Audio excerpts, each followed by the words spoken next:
안녕하세요 여러분, 반갑습니다. 오늘 디지털조선, 오늘도 역시나 굉장히 좋은 모습 보여주고 있습니다.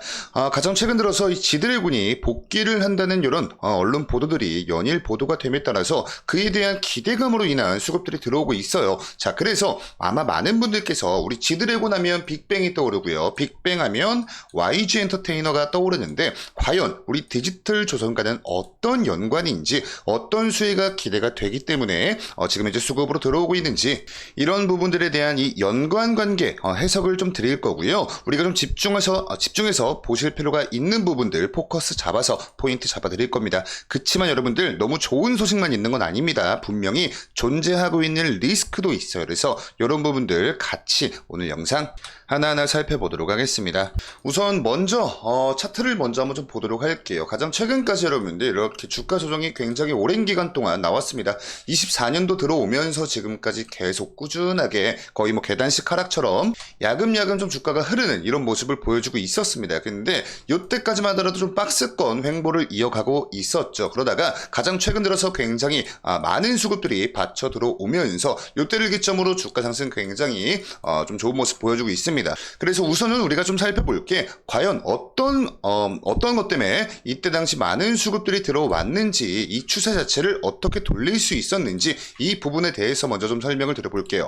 우선 이렇게 이 지드래곤이 컴백을 한다는 이런 언론 보도들이 나오기 시작했습니다. 바로 유재석 씨께서 지금 현재 운영을 하고 계시는 출연하고 계시는 유퀴즈에 출연을 할 것이다, 이렇게 어제 방송으로 방영이 되었거든요. 그래서 굉장히 오랜만에 GD가 이렇게 컴백을 한다라는 소식이 들려왔습니다. 자, 이게 사람들이 지금 굉장히 좀 많이 열광을 하고 있는데, 지금 이 GD의 컴백이 주목을 받고 있는 이유를 좀 간단하게만 설명을 드려보자면, 우선 첫 번째로 그동안 이 빅뱅이란 팀 내부적인 이 잡음들이 굉장히 좀 많았죠. 일단은 뭐 승리를 필두로 해서 굉장히 팀 내부적인 잡음들이 굉장히 좀 많았습니다. 근데 여기에 좀 더불어서 빅뱅 리더죠, 이 지드래곤의 개인적인 마약 루머 속에서 공개적인 활동의 빈도가 굉장히 좀 적었습니다. 그래서 혹시나 이 정신적인 어려움을 겪고 있는 것이 아닌지에 대한 팬들의 우려도 굉장히 많이 발생이 됐어요. 자, 이러한 팬들의 우려 속에서 이번에 솔로 앨범으로 약 7년 만에 컴백한다는 소식이 들려왔는데, 여기에 더해서 우리 유재석님의 유퀴즈에 덩달아 출연을 한다는 소식까지 같이 좀 들려온 거죠. 유퀴즈는 여러분들도 다들 잘 알고 계시다시피 대표적인 좀 토크쇼입니다. 토크하는 방송인데, 이렇게 긴 호흡의 토크쇼에 출연하는 것은 무려 지난번에 이 힐링 캠프 그리고 기쁘지 아니한가 이후에 무려 12년 만에 지드래곤이 출연을 한다라는 사실입니다. 그리고 이렇게 또 이 GD가 컴백을 한다는 소식이 좀 주목을 받고 있는 또 다른 이유가 뭐냐면, 일단은 이 빅뱅이라는 팀 자체가 여러분들 엄청나게 영향력이 강한 그런 보이 그룹, 거의 뭐 대명사죠. 거의 과거 한 시대를 거의 뭐 풍미를 한 만큼, 그만큼 영향력이 있는 그런 그룹이었기 때문에 사람들이 더더욱 주목을 할 수밖에 없는 이유가 될 수 있을 것 같고요. 이때 당시 지드래곤의 개인적인 마약 루머 당시 요게 막 나오기 시작했을 때, 이때 당시 여러분들 GD가 소속사를 옮겼습니다. 바로 작년이었죠. 23년도 12월 달에 그동안 몸을 담고 있었던 YG를 떠나서 이 갤럭시 코퍼레이션 전속 계약 체결을 했습니다. 그래서 이제 지금 현재는요, GD의 소속사는 이제 YG가 아니라 갤럭시 코퍼레이션이다, 여러분들 머릿속에 넣으시고요. 이 갤럭시 코퍼레이션, 이 GD의 소속사는요, 과거에 올림플래닛이라는 기업과 같이 합작 법인으로 메타플래닛이라는 합작 법인을 설립을 했습니다. 22년도 3월 당시에 메타플래닛이라는 법인을 설립을 했어요.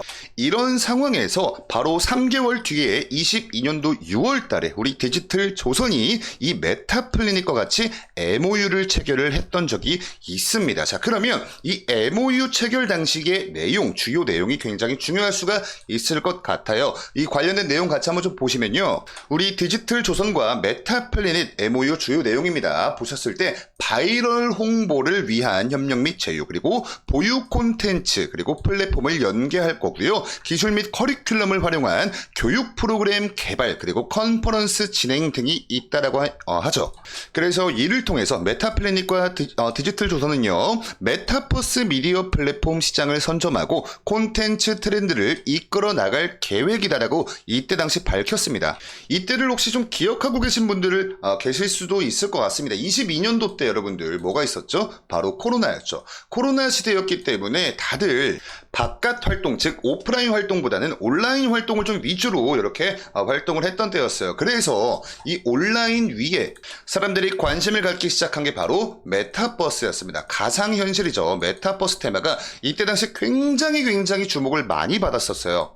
그런데 너무나 야속하게도 이 코로나가 끝났죠. 코로나 엔데믹 이후로 다시 오프라인 쪽 산업이 좀 활성도가 올라감에 따라서 메타버스 산업의 관심도가 많이 낮아졌죠. 근데 요즘 들어서 다시금 시장에서 이 메타버스 관련된 산업의 관심도가 점점점 올라가고 있습니다. 왜 그러냐면요. 바로 이 메타버스의 대명사죠. 메타.